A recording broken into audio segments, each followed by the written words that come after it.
पहले शायद प्रॉब्लम, अभी पता नहीं, पर अभी इसमें टाइम है थोड़ा सा।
चलो सही है, स्टार्ट करते हैं।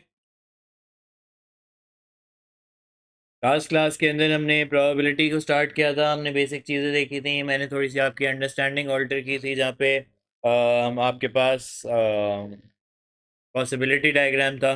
फिर मैंने आपसे कहा था कि ट्री डायग्राम बनाते हुए भी थोड़ा सा इस बात का ख्याल रखें कि आप जो है वो यहाँ पे आउटकम्स भी लिख दें अपने साथ। सही है, ताकि जो है वो जब हम कैलकुलेट कर रहे हो तो प्रॉब्लम ना आए। अच्छा, अब आज की क्लास में दो इम्पोर्टेंट पहले चीज़ें कराऊंगा, फिर जो है वो एक और भी करानी है। आज की क्लास जो स्टार्ट कर रहे हैं वो हम स्टार्ट कर रहे हैं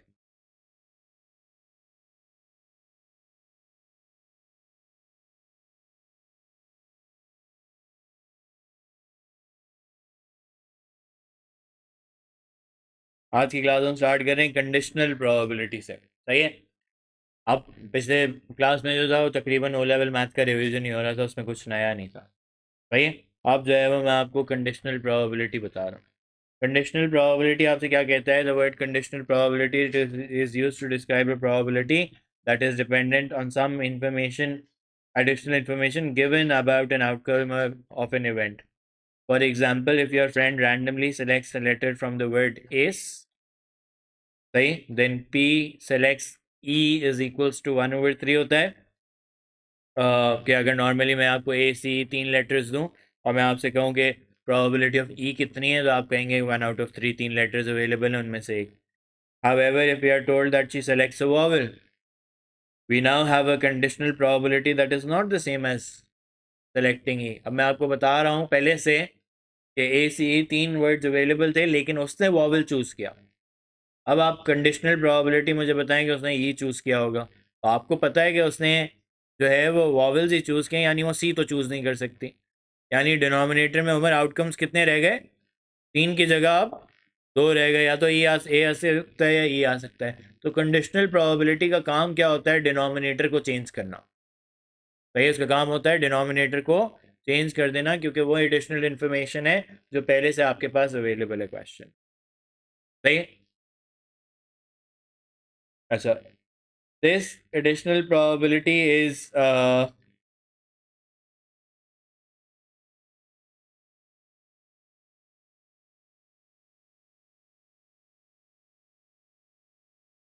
अच्छा, यहाँ पे this conditional probability that P selects E given that she selects a vowel is 1/2.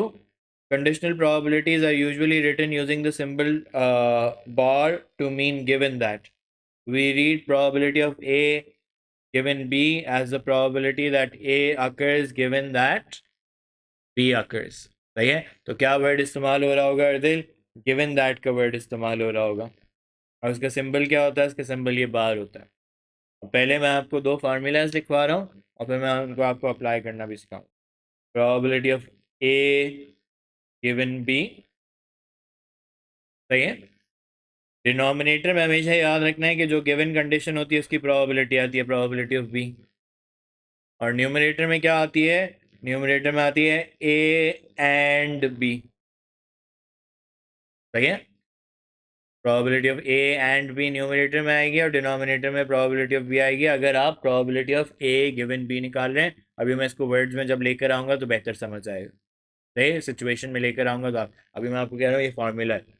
हर दफ़ा क्वेश्चन सॉल्व करने से पहले थोड़ा सा फार्मूला लिख लेना, सही है, अपने कॉन्टेक्स्ट के हिसाब से। इसी को कॉज नोटेशन में भी लिखते हैं। गिवन इस तरह लिखा जाता है, बार लगाई जाती है, तो ये लिखा हुआ है ए गिवन बी। अब नोटेशन जो है ना, वो मेरे पुराने क्वेश्चन में कहीं भी नोटेशन नहीं थी। 21 ऑनवर्ड्स जो सवाल आना शुरू हुआ उनमें एक एक कहीं कहीं नोटेशन उसने दे दिया, तो नोटेशन भी पता होनी चाहिए। फॉर्मूला अभी भी वही है।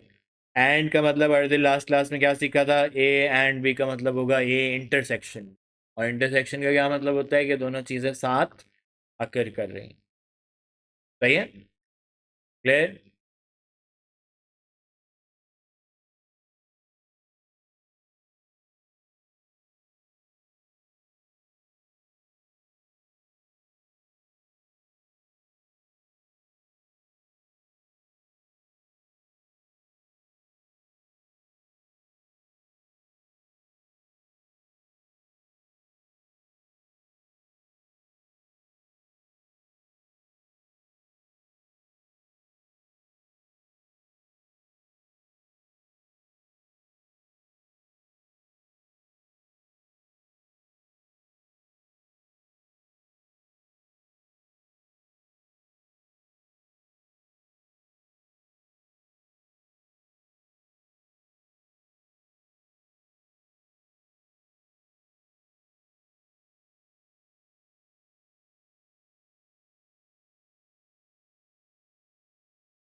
सॉरी सॉरी, एक चीज़ चेक करनी थी, वो मैंने चेक। Okay, coming back. अब ये अभी मैं ये सवाल चढ़वा रहा हूँ आपको, सही है। I am immediately taking you to this question, example 3.16। क्या कहता है? Medical centre encourages elderly people to have a flu vaccine each year. The vaccination reduces the likelihood of people getting flu from 40% to 10%, सही है।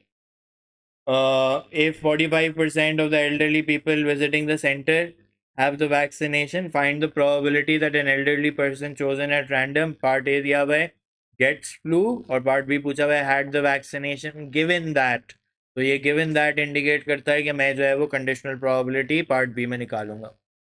उससे पहले अब सवाल आपसे ये है कि देखें, मैंने पिछली क्लास में भी आपसे कहा था कि आप डिसाइड करें कि आपको किसी डायग्राम की ज़रूरत है या नहीं है, सही है। अर्दिल हमें बता रहा है सर ट्री डायग्राम बनाए, क्योंकि एक सीक्वेंस ऑफ इवेंट्स है। या वैक्सीनेशन होगी तो फ्लू होगा, या वैक्सीनेशन होगी तो फ्लू नहीं होगा, सही है। तो पहला स्टेप क्या होगा इसमें?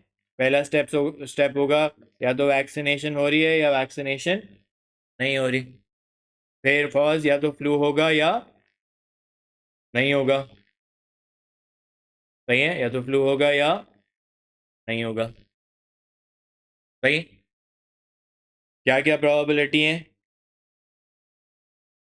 45% of the elderly have the vaccination, तो 0.45 एंड 0.55। और क्या कर रहे हैं वैक्सीनेशन, क्या कर रहा है? The vaccination reduces the likelihood of getting flu from 40% to 10%, यानी वैक्सीनेशन लगा ली तो फ्लू होने का चांस अब 10% रह गया, और वैक्सीनेशन नहीं लगाई तो 45%। ये आप सबने कोविड में भी देखा था। सही है, ऐसे ही 40%, सॉरी 40%। सही है, तो ऐसे ही ट्री डायग्राम्स रेलिवेंट होते हैं। ओके, रियल लाइफ में भी रेलिवेंट होते हैं। वो कंटिन्यूसली एस्टिमेट कर रहे होते थे ना कि भाई इतना चांस है कि फैल जाएगा, इतना चांस है कि नहीं फैलेगा। दैट वाज डिपेंडेंट ऑन कि फ्लू की वजह से वो वैक्सीनेशन की वजह से रुक रहा है या नहीं रुक रहा है। ओके, फिर आपने कहा सर आउटकम्स लिख दें, मैंने कहा सही है। V F not, V not F, V not F not. सही है। अब पहला पार्ट क्या है? प्रोबेबिलिटी ऑफ फ्लू निकालनी है। तो किस किस ब्रांच को लिखूं मैं? वी एफ और वी नॉट एफ। सही है, ये लिखने की मतलब ये लेटर्स बार बार लिखने की जरूरत नहीं है, आपने पूरा डिस्प्ले किया हुआ है, तो आप डायरेक्ट डायरेक्ट मुझे मल्टीप्लाई करके भी बता सकते हैं।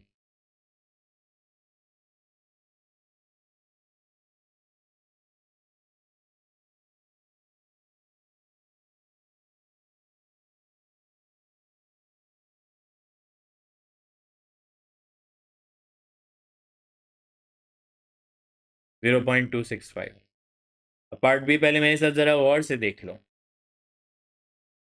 क्या कहा है मैंने? प्रोबेबिलिटी ऑफ वैक्सीनेशन गिवन उनको फ्लू हो रहा है, तो पहले मुझे बता दो डिनोमिनेटर में क्या आएगा? प्रोबेबिलिटी ऑफ फ्लू, जो गिवन कंडीशन होती है वो डिनोमिनेटर में भी आ जाती है, और न्यूमिनेटर में हमारे क्या आएगा? B and F according to the formula, A and B over probability of B. तो भाई ये फ्लू तो तुमने पहले ही निकाला हुआ है ना। अब यहाँ पे छोटी सी एक मेंटल ट्रिक, बस क्या याद रखना है कि हमने जो डिनोमिनेटर में चीज़ें ऐड की हैं, कितनी ब्रांचेस के आउटकम्स ऐड किए हैं? दो अलग अलग क्या आउटकम्स ऐड किए हैं ना। कहीं उन्हीं में से कोई जो है वो ऊपर न्यूमरेटर में नजर आएंगे, डिफरेंट नहीं हो सकते। जो चीज़ें डिनोमिनेटर में काउंट हुई हैं वही न्यूमरेटर में नजर आती हैं, क्योंकि कंडीशनल प्रोबेबिलिटी होती है कि दो चीज़ें एक साथ, दो कंडीशंस एक साथ मीट हो रही हो।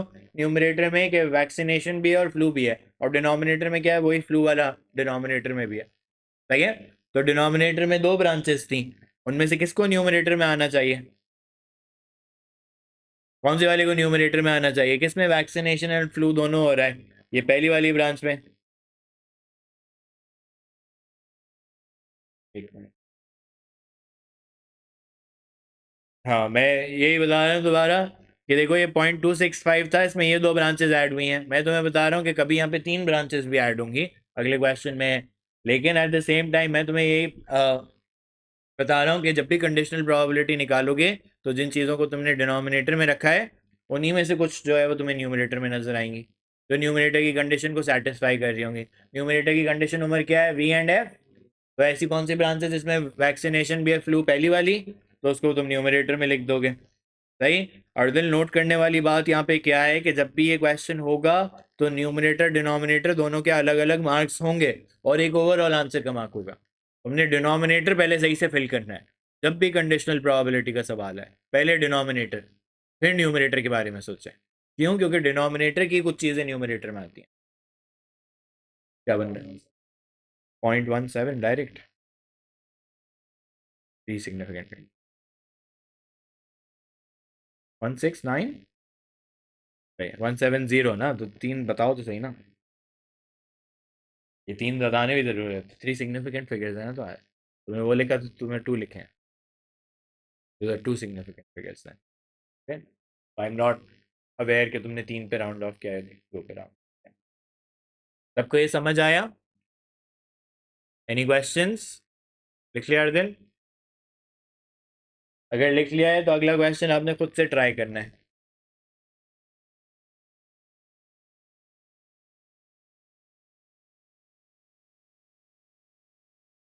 मैं एक मिनट लिख लिया तो मैं स्क्रॉल करूँ। अगला वाला ही है, हाँ।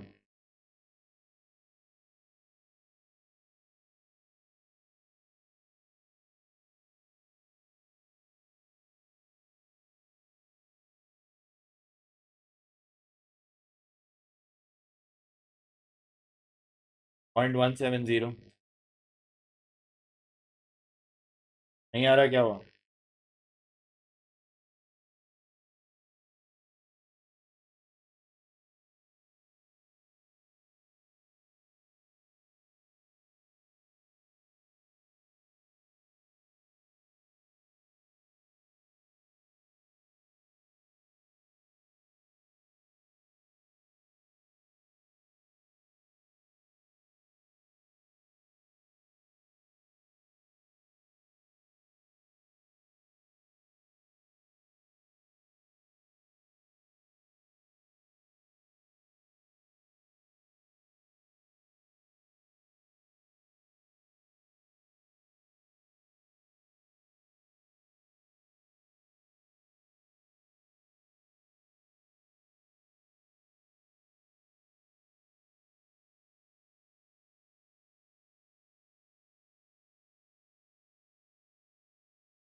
तो भाई चल, लेट क्यों आ रहे हो?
क्या पार्ट वन में?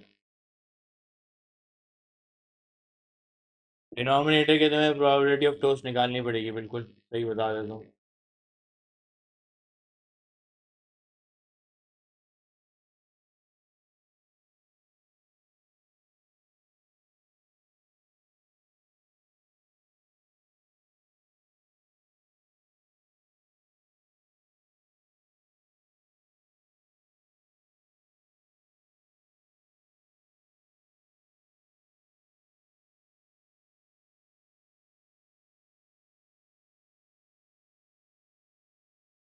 अरे पहले सुन लो जल्दी से। अभी हम पढ़े थे कंडीशनल प्रोबेबिलिटी। कंडीशनल प्रोबेबिलिटी में हमने ये पढ़ा है कि भाई पिछले से डिफरेंट किस तरह है। यहाँ पे देखो कि for example if your friend randomly selects a letter from the word is, then the probability of selecting E is 1/3।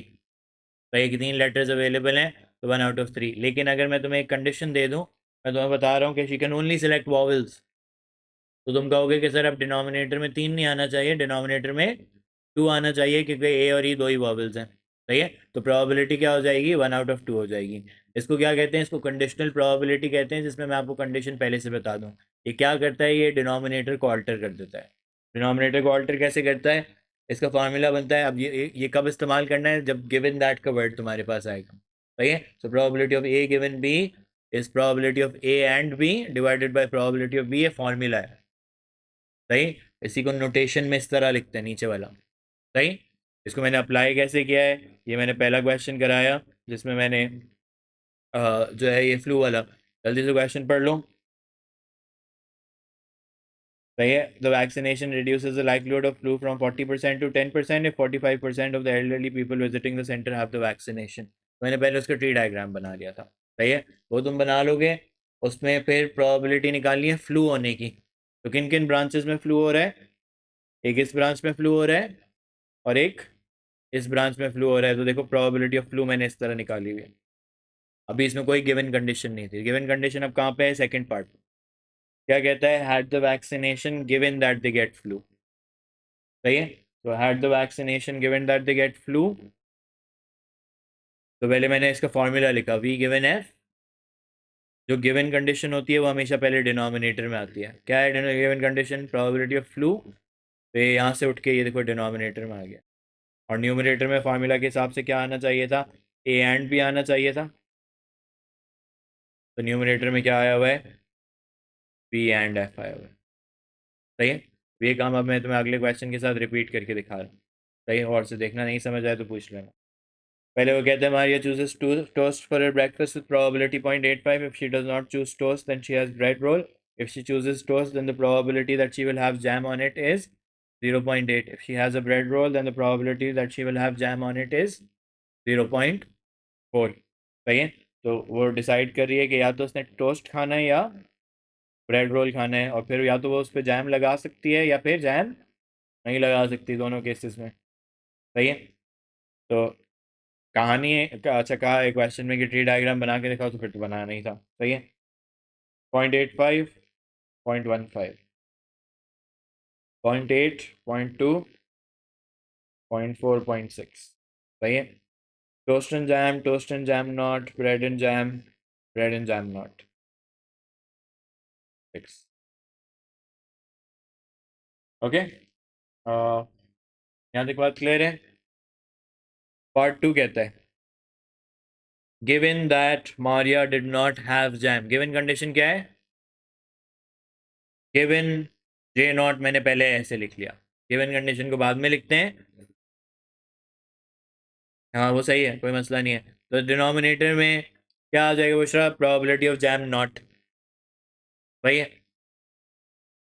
Given that Maria did not have jam for breakfast, find the probability that she has toast. किसकी probability निकालनी है, T given J not की। तो numerator में क्या आना चाहिए, probability of T and J not.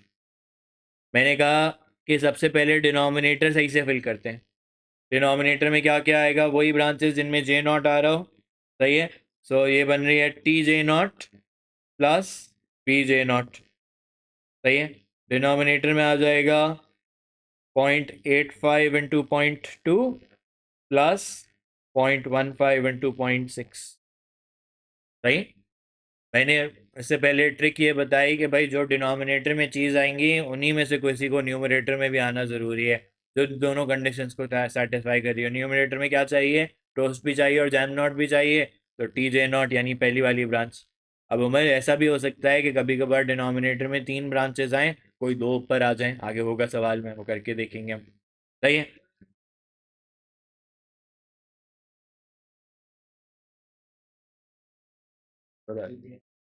तुम्हारा तो ये वाला स्टेप अर्दिल सही होना चाहिए।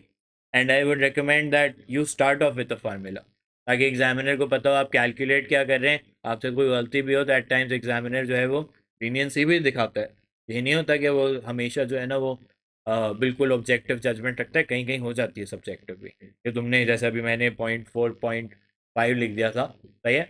देर इज़ अ फेयर चांस कि if I do everything else correct, मैंने बाद में उसको 0.6 कर दिया, तो एग्जामिनर मुझे इसका भी मार्क्स दे दे फिर, तो मैंने बाद में उसको सही कर दिया। सही है। तो आपने एग्जामिनर को अपना कन्विंस करना है कि भाई मैं सही कर रहा हूँ सब कुछ। क्या आंसर आ रहा है इसका, 165। सही है। तो probability of toast and jam not is 0.654। उसको बता दिया कि आपने, उसने गिवन कंडीशन दे दी कि she did not have jam for breakfast, उसके घर में जैम था ही नहीं। अब बताओ टोस्ट खाने की प्रोबेबिलिटी। सही है। क्लियर?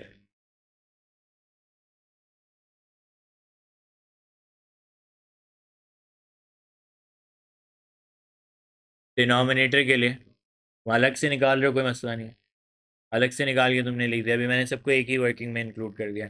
बात ये हो मैं कि डिनोमिनेटर के अलग मार्क्स होंगे, न्यूमरेटर के अलग। यहाँ पे मैं तुम्हें बता रहा हूँ कि 2 मार्क्स नीचे होंगे, 1 मार्क ऊपर होगा, और एक ओवरऑल आंसर का होगा। सही है? अच्छा, कंडीशनल प्रोबेबिलिटी है ना, साउंड बड़ी अजीब करने लगती है, आप उसको रियल लाइफ में सोचने लगते हैं तो कहीं कहीं बहुत लगता है कि सर डिनोमिनेटर क्यों चेंज हो रहा है, वो सब हो रहा है। I want to show you a small video जो मुझे लगता है बड़ी अच्छे से कंडीशनल प्रोबेबिलिटी को हाईलाइट करके बताती है।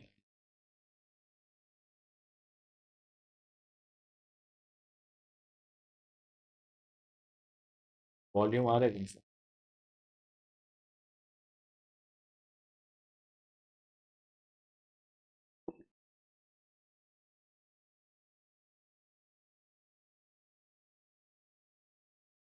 वॉल्यूम कहाँ से?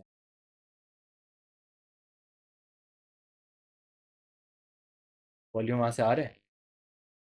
में से आ रहा है, प्रोजेक्टर में से नहीं?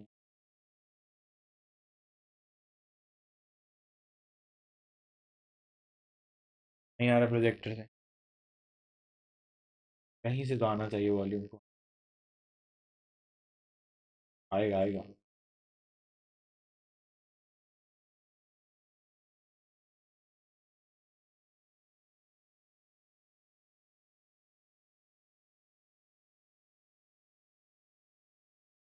Statistics are persuasive, so much so that people, organizations, and whole countries base some of their most important decisions on organized data. But there's a problem with that. Any set of statistics might have something lurking inside it, something that can turn the results completely upside down. For example, imagine you need to choose between two hospitals for an elderly relative's surgery. Out of each hospital's last 1,000 patients, 900 survived at Hospital A, while only 800 survived at Hospital B. So it looks like Hospital is the better choice. But before you make a decision, remember not all patients arrive at the same level of health. And if we divide each hospital's last 1,000 patients into those who arrived in good health and those who arrived in, the picture starts to look very different. A had only 100 patients who arrived in poor health, of which 30 survived. But Hospital B had 400, and they were able to save 210.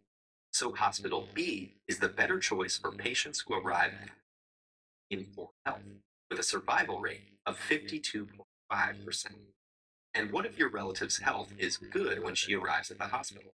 Strangely enough, hospital is still the better choice, with a survival rate of over 98%. So, how can Hospital A have a better overall survival rate if Hospital B has better survival rates for patients in each of the two groups? Stumbled upon is a case of Simpson's paradox, where the same set of data can appear to show opposite trends depending on how it's grouped. This often occurs when aggregated data hides a conditional variable, sometimes known as a lurk, which is a hidden additional factor that significantly influences results. Here, the hidden factor is the relative proportion of patients who arrive in good. Simpson's paradox isn't just a hypothetical scenario. It pops up from time to time sometimes in important contexts. One study in the UK appeared to show that smokers had a higher survival rate than non-smokers over a 20-year time period. That is, until dividing the participants by age group showed that the non-smokers were significantly older on average, and thus more likely to die during the trial period, precisely because they were living longer in general. Here, the age groups are the vital to correctly interpret the data. In another example, an analysis of Florida's death penalty cases seemed to reveal no racial disparity in sentencing between black and white defendants convicted of murder. Dividing the cases by the race of the victim told a different story. In either situation, black defendants were more likely to be sentenced to death. The slightly higher overall sentencing rate for white defendants was due to the fact cases with white victims were more to elicit a death sentence than cases where the victim was black, and most murders of the same race. So, how do we avoid falling for the paradox? Unfortunately, there is no one size fits all answer. Data can be grouped and divided in a number of ways, and overall numbers may sometimes give a more accurate picture than data divided into misleading or arbitrary categories. All we can do is carefully study the actual situations the statistics describe and consider whether lurking variables. Otherwise, we leave ourselves vulnerable to who would use data to manipulate others and promote.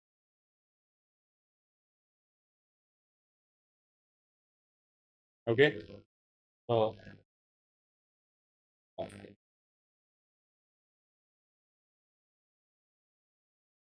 तो सबसे I think easy to understand example is the one with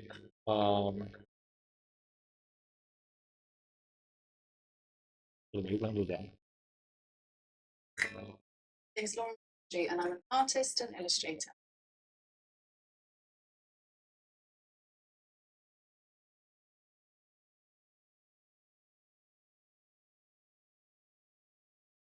सबसे easy to understand example जो है वो आपकी hospital वाली होती है, सही है, जो स्टार्ट में बताई उसने, and you can see how it's important. आप अगर यहाँ पे अपने अराउंड भी नोटिस करें, बहुत सारे लोग कहते हैं कि नहीं जी आगा खान जाएँ, बेस्ट ट्रीटमेंट एंड एवरीथिंग, सही है.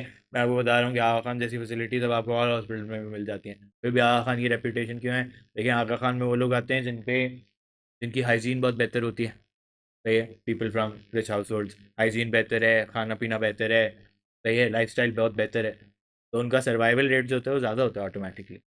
आप सोचें तो बहुत सारी हेल्थ इश्यूज पहले से सॉर्टेड आउट हैं, तो आपको ये सारी चीज़ें हैंडल नहीं करनी पड़ती. आप चले जाएं इंडस हॉस्पिटल या आप चले जाएं सही यूटी, वहाँ पे आपको नज़र आएगा कि जिन जिन जगहों से लोग आ रहे होते हैं वहाँ पे पानी, हाइजीन, ये सारे इश्यूज बहुत ज़्यादा प्रिवेलेंट होते हैं, सही है. तो एक लर्किंग वेरिएबल है आपके पास ऑलरेडी कि जो लोग आ रहे हैं उनकी हेल्थ जो है वो पहले से दूसरी चीज़ों से सफ़र कर रही है, तो आपके अंदर एक ऑटोमेटिक बायस आ जाता है.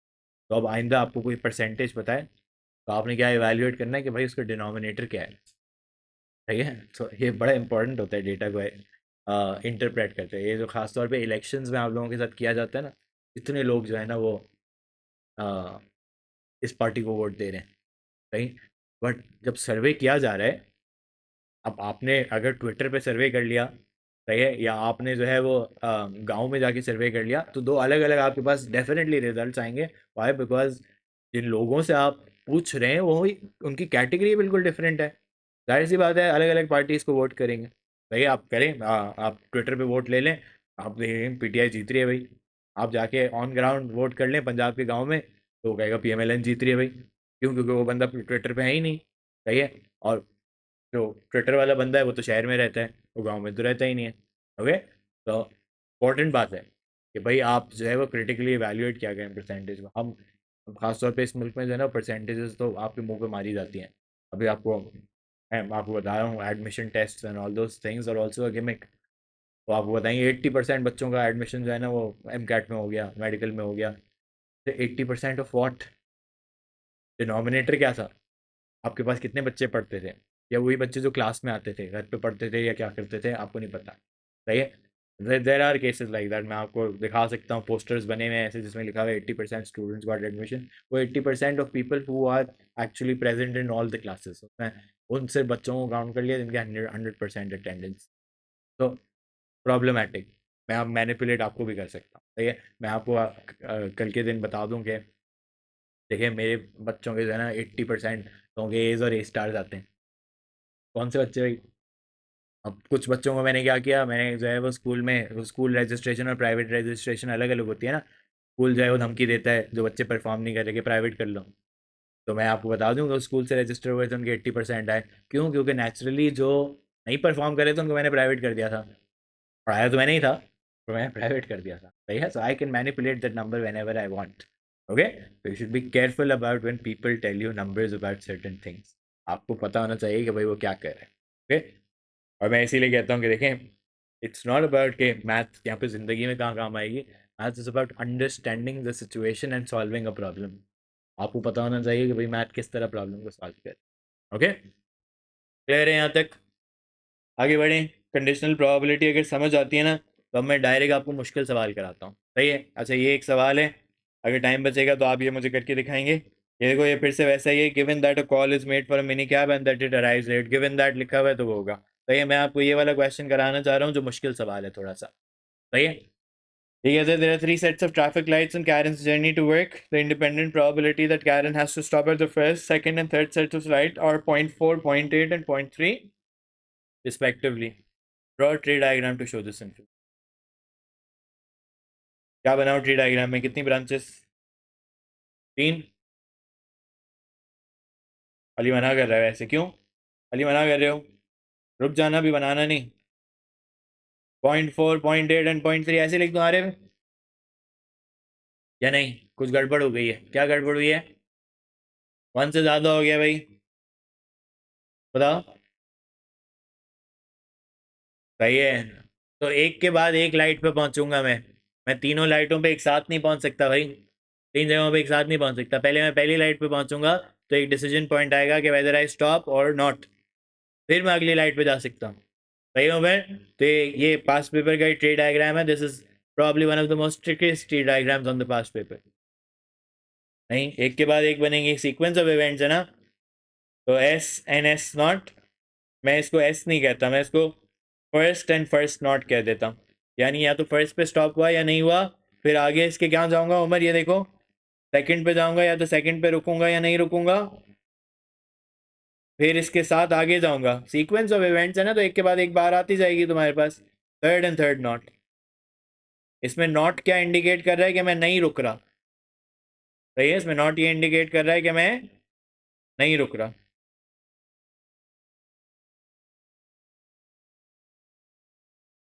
ओके, तो अब फॉर एग्जाम्पल अगर मैं उमर ये वाली ब्रांच तुम्हें दिखाऊं, भाई, यानी मैं फर्स्ट पे भी रुका, सेकंड पे भी रुका और थर्ड पे भी रुका, और ये वाली ब्रांच दिखाऊं तो मैं कहीं भी नहीं रुका। सही है? अब बीच बीच में कुछ और भी आते रहेंगे, पहले मैं प्रोबेबिलिटी फिल कर लेता हूँ क्योंकि इससे ऑब्जेक्टिव तो ट्री डायग्राम बनाना था। तो पहले वाले की 0.4, 0.6, 0.8।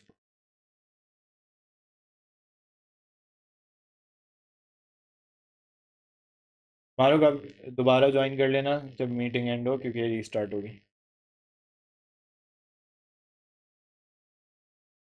आज फिर से इलाही कहाँ गायब हो गया?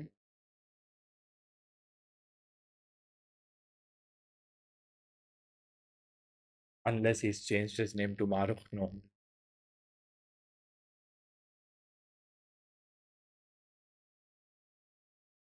Huh?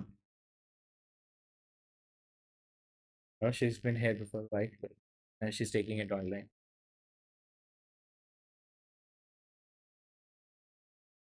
ये बना लिया। अब उमर मैं क्या कहता हूँ अपनी फैसिलिटी के लिए, मैंने हमेशा कहा है कि आगे आउटकम्स लिख लिया करो, खास तौर पे इस सवाल में, क्योंकि इस सवाल में तो बहुत सारे हैं।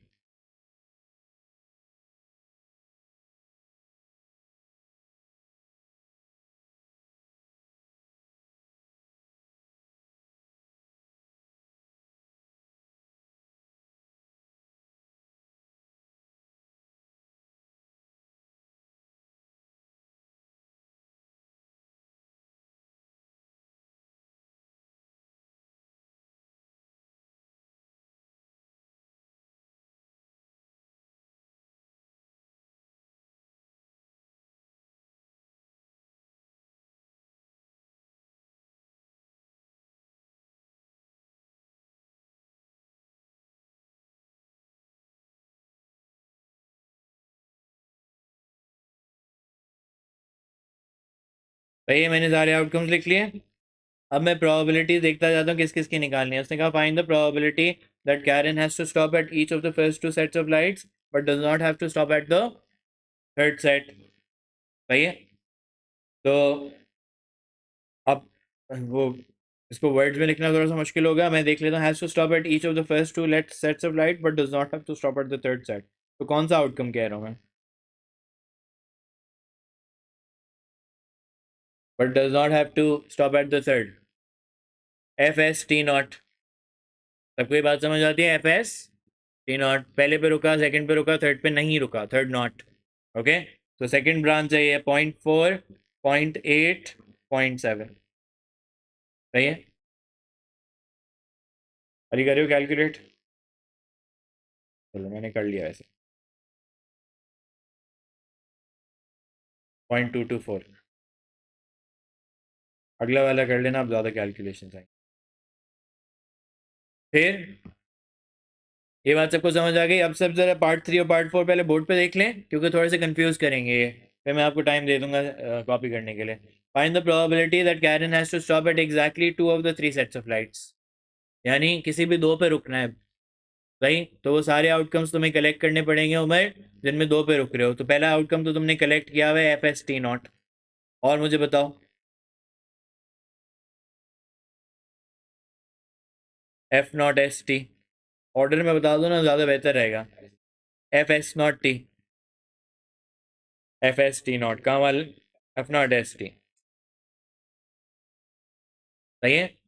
एक उमर ये वाला, फिर ये वाला, और फिर ये वाला। सही है?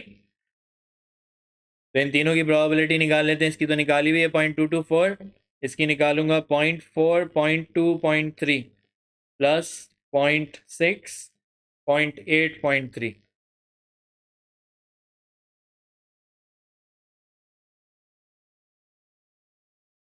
0.392।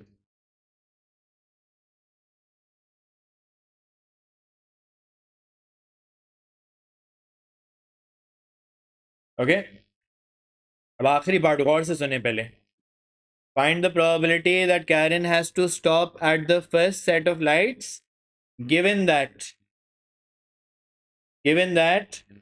he has to stop at exactly 2 sets of lights। तो गिवन दैट का वर्ड आ गया तो कंडीशनल आ गई उमर। मैं कहूंगा प्रोबेबिलिटी गिवन 2 स्टॉप्स। इसकी प्रोबेबिलिटी निकालनी है that she has to stop at the first set of lights, यानी एफ गिवन 2 स्टॉप्स। डिनोमिनेटर में क्या आनी चाहिए? Probability of 2 stops. क्या है तुमने पहले से निकाली हुई है? ऊपर निकाली अभी तुमने प्रोबेबिलिटी ऑफ 2 स्टॉप्स। सही है? क्या निकाली है? फर्स्ट हमने निकाली है 0.392। अब आर्यव हमें क्या डिसाइड करना है कि हमें F and 2 stops, F and 2 stops. तो ऐसे कौन से आउटकम्स हैं जिसमें एफ पे भी रुक रहे हैं और टोटल मिला के 2 स्टॉप्स पे भी रुक रहे हैं? अब मैंने क्या उमर बताया कि जो डिनोमिनेटर में लिखी है उन्हीं में से तुम चूज करोगे, तुम्हें वहां पे जाने की जरूरत नहीं है, तुम यहीं से चूज करो। एक ये वाला एफ एस टी नॉट और दूसरा एफ एस नॉट टी। यहाँ पे क्या क्या आना चाहिए? F S T not, F S not T. तो 0.224 प्लस 0.4, 0.2 एंड 0.3 डिवाइडेड बाय 0.392। तो ये वो वाली एग्जाम्पल हो गई उमर कि जिसमें हम जो है वो डिनोमिनेटर में, क्योंकि ज़्यादा ब्रांचेस आई थी तो दो अब न्यूमरेटर में चली गई। पहले वाले क्वेश्चन में एक एक जा रही थी क्योंकि डिनोमिनेटर में दो अवेलेबल थी। ज़रूरी नहीं होता कि दो ऊपर जाएं, तीन में से एक भी ऊपर जा सकती है। तुम पिछले क्वेश्चन को करके देखोगे कैब वाले को तो पता चल जाएगा तुम्हें। सही है? यहाँ से क्लियर है सबको?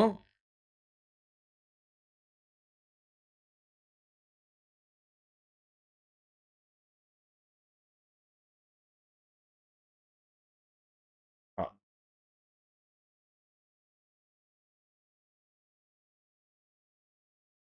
सही है। तो ये कंडीशनल प्रोबेबिलिटी का मैंने आपको एक मुश्किल सवाल कराया है।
चले आगे।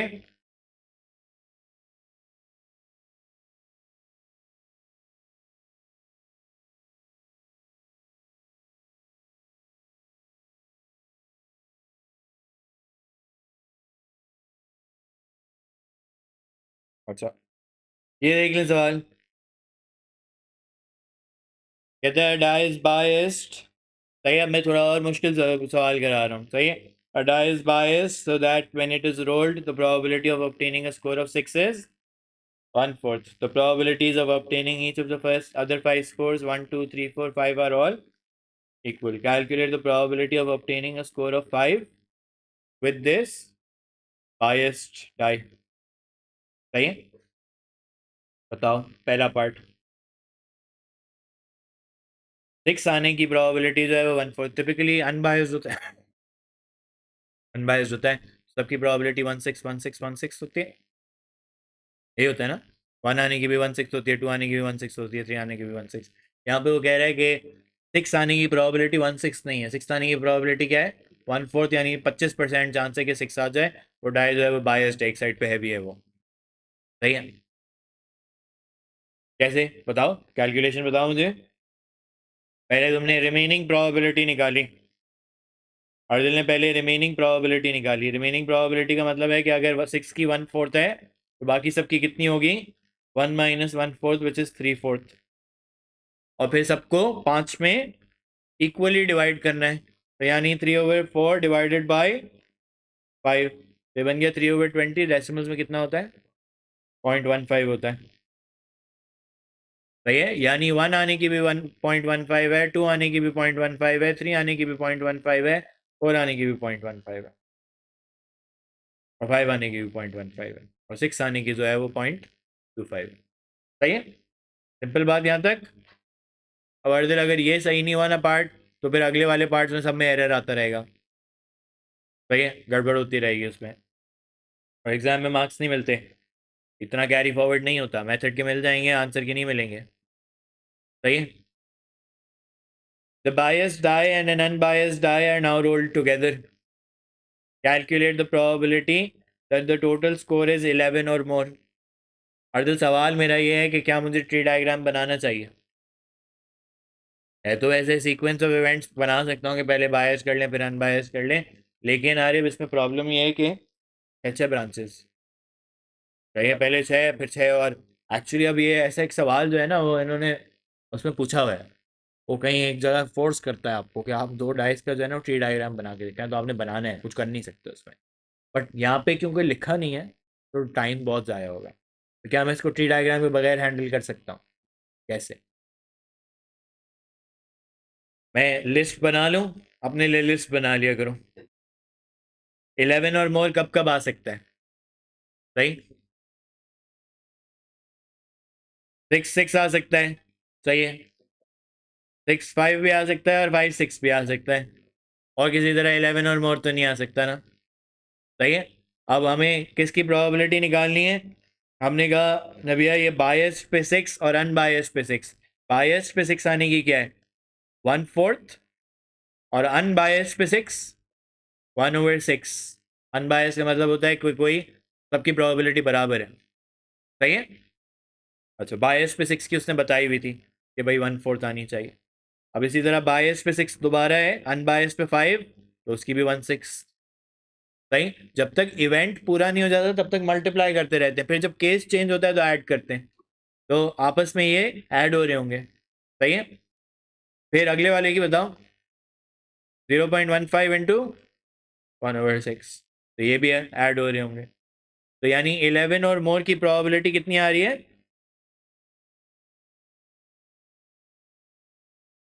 10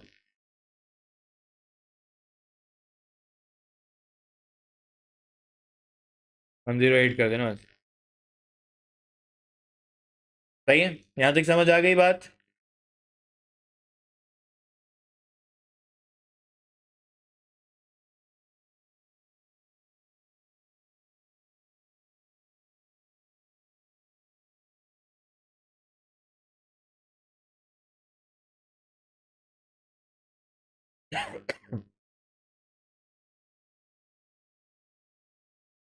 ये हो गया।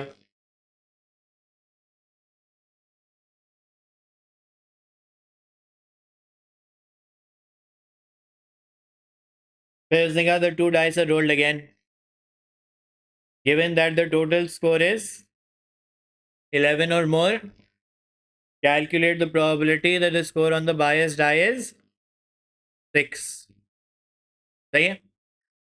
Given that it was conditional, तो तुमने नोटिस करना है वर्ड को। सही, अब 95% of the questions on your past papers will have this word, given that का वर्ड है। सही है आरिफ, लेकिन एक क्वेश्चन ऐसा है जिसमें गिवन दैट का वर्ड नहीं है, वो कहते हैं इफ। वो कहते हैं इफ द स्कोर इज 11 और मोर, तो इफ का भी वही मतलब है जो गिवन दैट का मतलब है।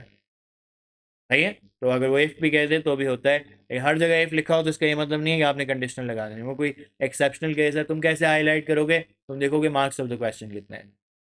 4-5 मार्क्स का क्वेश्चन होगा तो प्रॉब्ली वो कंडीशनल प्रोबेबिलिटी पूछ रहा होगा।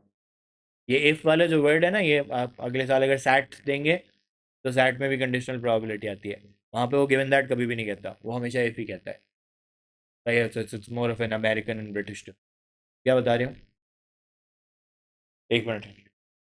Given 11 or more, calculate the probability that the score on the biased die is biased। सही है, ये मैंने पहले लिख लिया। डिनोमिनेटर में अली 11 और मोर, तो डिनोमिनेटर की प्रोबेबिलिटी, तुम ये फ्रैक्शन में वैसे मुझे बता सकते थे क्या?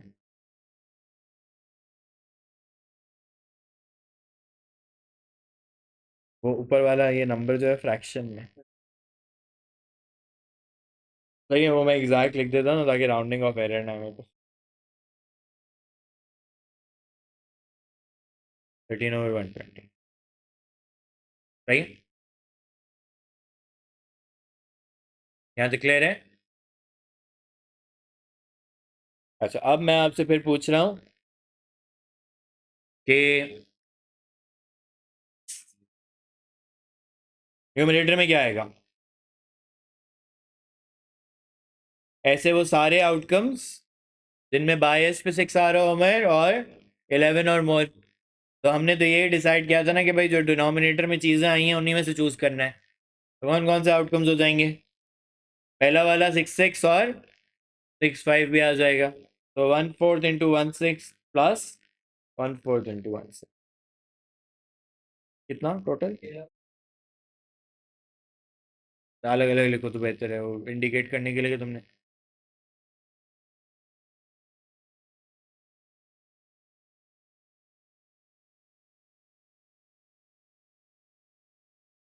Ten over 13। सही है, यहाँ तक कंडीशनल प्रोबेबिलिटी समझ आया? ठीक है,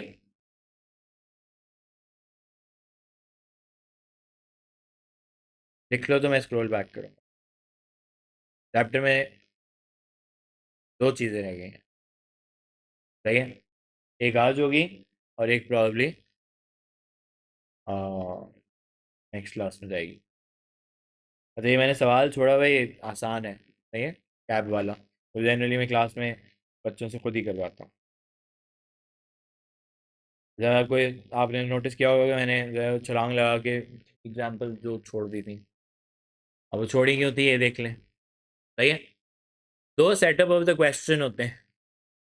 एक ऐसा जिसमें मैंने सिचुएशन डिस्क्राइब की हो, सीक्वेंस ऑफ इवेंट्स, या फिर मैंने 2 डाइस रोल किए हो, स्कोर्स के बारे में बात कर रहा हूँ मैं। सही है, जहाँ पे डायग्राम आपने खुद बनाना हो। कुछ क्वेश्चंस होते हैं इस तरह टेबल बने हुए होते हैं। फर्स्ट इसमें नोटिस करो, इसमें क्वांटिटीज सारी लिखी हुई हैं। सही है, मैं क्या रहा हूँ, company is worried about the high turnover of its employees and decides to investigate whether they more likely to stay if they are given training. On 1 January 1 year, the company employed 256 people, excluding those about to retire. During the year, a record of kept who received training as well as who left the company. तो company ये पता करना चाहिए कि भाई lurking variable training है या नहीं है। सही है, पॉसिबली आगे वो कंडीशनल प्रोबेबिलिटी पूछेगा आपसे। तो उसने कहा पहले वो कहता है find the probability that a randomly selected employee received training, अभी मैंने कोई गिवन दैट नहीं कहा फॉज, तो डिनोमिनेटर चेंज नहीं होगा, तो प्रोबेबिलिटी ऑफ ट्रेनिंग सिर्फ निकालनी है। डिनोमिनेटर में कितने लोग आएंगे, सारे के सारे 256, कितने लोगों को ट्रेनिंग मिली है, 169 नहीं है, 152, गिवन ट्रेनिंग वाले 152 हैं, सही है। Receive training and did not leave the company, training and still employed में कह दूं, did not leave the company का मतलब स्टिल एम्प्लॉयड है ना, सही। तो टी एंड एस वाले कितने लोग हैं, 109 आउट ऑफ, अभी भी 256, क्यों, क्योंकि मैंने कोई गिवन दैट नहीं कहा, कोई कंडीशनल प्रोबेबिलिटी इन्वॉल्व नहीं हुई, सही है। अर्दिल यहाँ तक, वो वर्ड आएगा तो ट्रिगर होगी कंडीशनल प्रोबेबिलिटी, वरना नहीं होगी, सही है। अब देखो, find the probability that a randomly selected employee did not leave the company, यानी still employed, given that the person had received training. So S given T. अब अर्दिल यहाँ पे एक इम्पॉर्टेंट बात, एक तो ये है कि मैं जो है वो दोबारा जाके फार्मूला लगा सकता हूँ, सही, उसी तरह प्रोबेबिलिटीज़ निकालूँ तो मेरे पास प्रोबेबिलिटीज़ निकल आएंगी। और I want to teach you here, इसके क्वेश्चन डायरेक्टली भी हो सकता है, मगर हमें पता है ना कि हमें डिनोमिनेटर चेंज करना है। डिनोमिनेटर में कौन लोग आने चाहिए, अब जिनको ट्रेनिंग मिली है, तो आर इसका डायरेक्ट डिनोमिनेटर क्या हो सकता है, 152। अब इनमें से कितने लोग स्टिल एम्प्लॉयड हैं, 109। अभी अगर आप वो फॉर्मूला भी लगाती हैं तो भी सेम ही आंसर आता, वो इस तरह की वर्किंग बन रही होती है, अगर मैं पूरी पूरी वर्किंग नहीं करके दिखा रहा, वो लिखा होता अरे 109 ओवर 156 और 152 ओवर 256, सही है। तो ये 256 कैंसिल हो जाता है, 109 ओवर 152 बचता। तो उमर जहाँ टेबल गिवन है वहाँ पे इन क्वेश्चंस को डायरेक्टली, क्या किस चीज़ का table, table of quantities, table of probabilities नहीं, एक ऐसा भी सवाल है पास पेपर में जिसमें टेबल ऑफ प्रोबेबिलिटीज है, वहाँ पे फिर वही काम करना पड़ेगा, सही है, क्लियर। अच्छा अब मुझे बताओ कि part B, did not leave the company given that the person had not received training, say S and T not, तो डिनोमिनेटर में T नॉट कितने लोग, और न्यूमरेटर में, सही, डायरेक्ट डायरेक्ट हो रहा है, कोई मसला नहीं है, इसमें कर सकते हैं डायरेक्ट, सही है।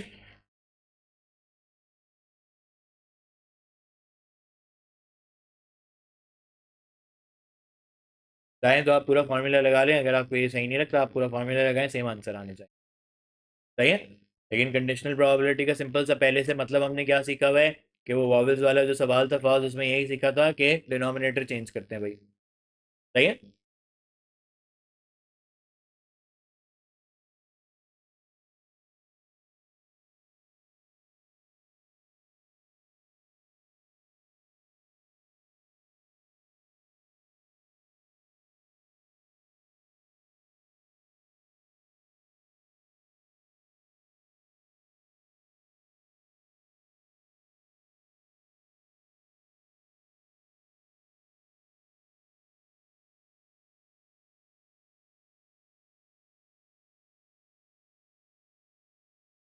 अब मैं चाहता हूँ कि आप ये वाला क्वेश्चन खुद करें, इसमें पार्ट 3 आपने छोड़ देना है, नज़र आ रहा है। प्रॉब्लम ये है कि पार्ट 4 नहीं नज़र आएगा अगर मैं, असल पार्ट 4 कहाँ से है, अली तुम फोटो लो और जूम इन खुद ही करो।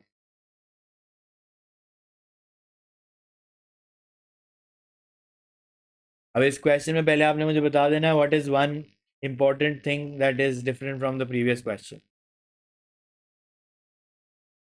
तुम्हारी बुक का है, तुम्हारी तो बुक में होगा ना, यस, पेज 85 है। अभी आज स्टोर है ना पॉज पूरी क्लास में, पता चला है शक्ल से, पॉज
जनरेशन है ना, उसकी आंखें तो बेचारी नहीं होती। मैं स्टार्ट करूंगा बिजनेस चश्मे बेचने का।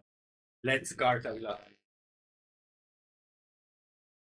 कितने ऐसे होते हैं, ये देखो अभी उसको नहीं नजर आता। भाई एक क्लाइंट तो मेरा यही रहा, वो दूसरा। दो चश्मे तो मैंने हाथ के हाथ बेच दिए और दो ने वैसे ही लगाए हुए। 4 आउट ऑफ 7। देखें कितना सक्सेसफुल बिजनेस है अभी से।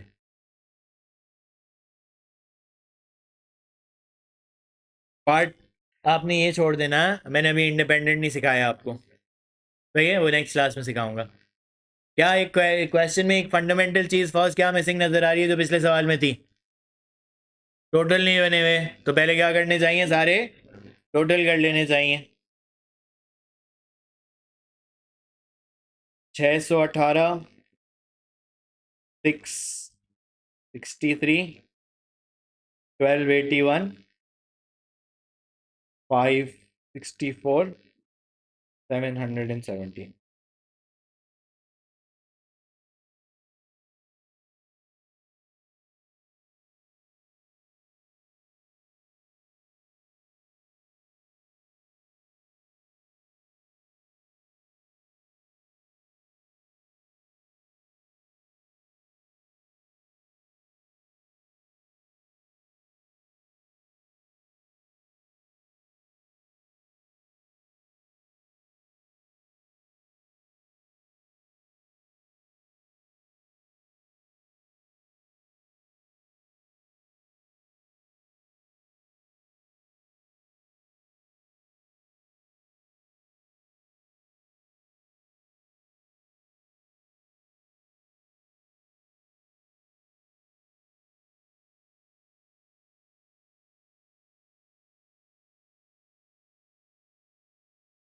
हाँ बस मैंने वो लिखा इसलिए कि मुझे पता चले कि मैं क्या प्लग इन कर रहा हूँ।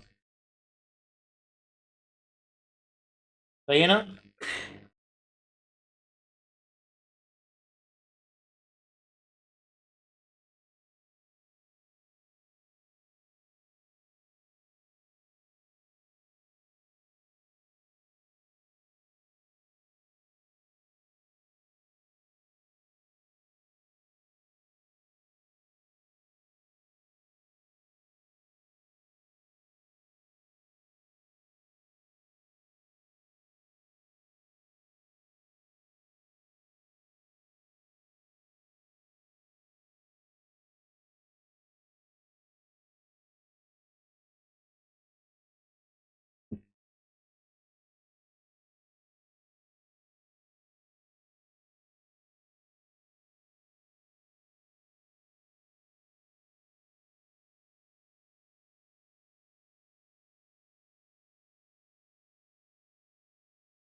Everybody is clear?